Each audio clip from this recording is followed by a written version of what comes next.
Evangelista Ján píše: Ak ma milujete, budete zachovávať moje prikázania, hovorí Ježiš. A ja poprosím Otca a on vám dá iného tešiteľa, aby zostal s vami na veky.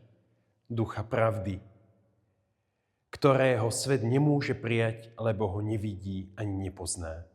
Vy ho poznáte, veď ostáva u vás a bude vo vás. Drahí priatelia, pokračujeme v našom exkurze veľkonočným obdobím a ďalšia nedeľa, už 6. veľkonočná, a pomaly sa blížime k završeniu veľkonočného obdobia, k slávnosti zoslania Ducha Svätého.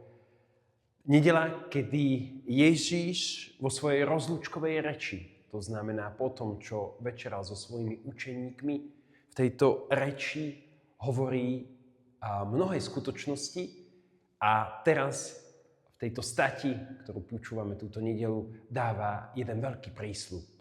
A ten prísľub je v tom, že nebudeme sami. Učeníci nebudú sami. Neostanú ako siroty, evangelista píše. Áno, my nie sme siroty. My máme Otca a skrze jeho Syna, nášho brata Ježiša Krista, v láske Ducha Svätého môžeme tento vzťah s Otcom budovať. A tak dovolte opäť 3 jednoduché myšlienky, ktoré nám môžu pomôcť aj v ten nastávajúci týždeň žiť tú našu vieru. Ako ja hovorím, skôr ten náš život, v ktorom sa viera má životom ukázať. Prvá myšlienka, Ježiš hovorí: ak ma milujete, budete zachovávať moje prikázania. Nejde tu z Ježišovej strany o nejaké pocity a emócie, ale ide o konkrétnosť. Láska k nemu sa neprejavuje slovami. Láska k Ježišovi sa neprejavuje slovami, ale životom. To náš život svedčí o tom, či žijeme s Ježišom. Nejde totiž to len o to naplniť tie príkazy, zákony, ktoré tak môžeme vnímať, sú zhora nám dané. Ale ide o životný štýl. Milovať Krista znamená žiť to, čo žil Kristus. Žiť s Kristom znamená dotýkať sa toho a aplikovať vo svojom živote, čo Ježiš ponúka. A aký je ten jeho životný štýl? Dosť náročný. Ježiš pozýva milovať i nepriateľa. Ježiš pozýva odpúšťať. Ježiš pozýva, aby sme slúžili druhým. Toto všetko môže ponúknuť, lebo on sám to žije. On miluje nepriateľa, on odpúšťa, on slúži druhým.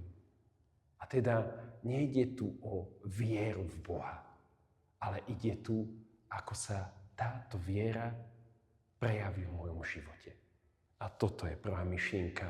Milovať znamená žiť. Zachovávať znamená žiť. Kristus sa má stať súčasť môjho života.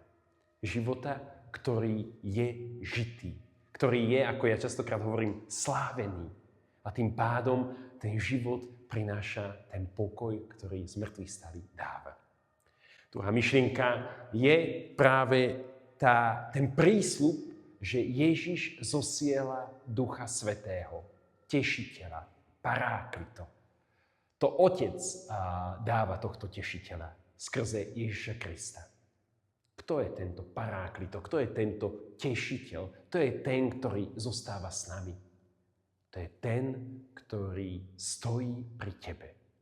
On stojí pri tebe stále. On je ten, ktorý ťa vedie, aj keď ty nevieš, ako ďalej. On je ten, ktorý ťa posilňuje, aj keď padáš. Pretože paráklito, ochranca, zástanca, ten, ktorý je pri mne, je vyjadrením lásky Otca voči nám skrze Ježiša Krista. Ježiš nehovorí, že to zvládneme sami. Budete silní, budete skvelí. Ale on nám dáva túto pomoc. On chce, aby táto pomoc, tento Duch Svätý, táto konkrétna osoba sa jednoducho znútornila v nás. Aby to bola tá láska Ducha Svätého, ktorá vychádza z nás. Nie my sami, ale on v nás. Ako keby sme sa stali takým kanálom, cez ktorý to všetko prechádza. Toho, ktorý však svet nepozná. A Ježiš hovorí otvorene, svet ho nepozná. To znamená, že nie ľudia, ale tí, ktorí žijú bez neho, ho nemôžu spoznať. A opäť sa vracame na začiatok. Ide o ten vzťah. A tento vzťah k Pánovi sú vlastne tí, ktorí milujú i budú milovaní. Lepšie povedané, pretože sme milovaní, môžeme milovať. A Pán sa im zjaví. Ako sa zjaví Pán tým, ktorí milujú, tí, ktorí sa rozhodli?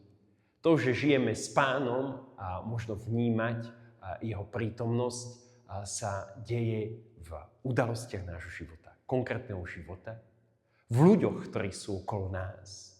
Ak vnímaš, že to Ježiš skrze nich hovorí, že Duch Svätý ťa pozýva k tomu a potom určite i v modlitbe.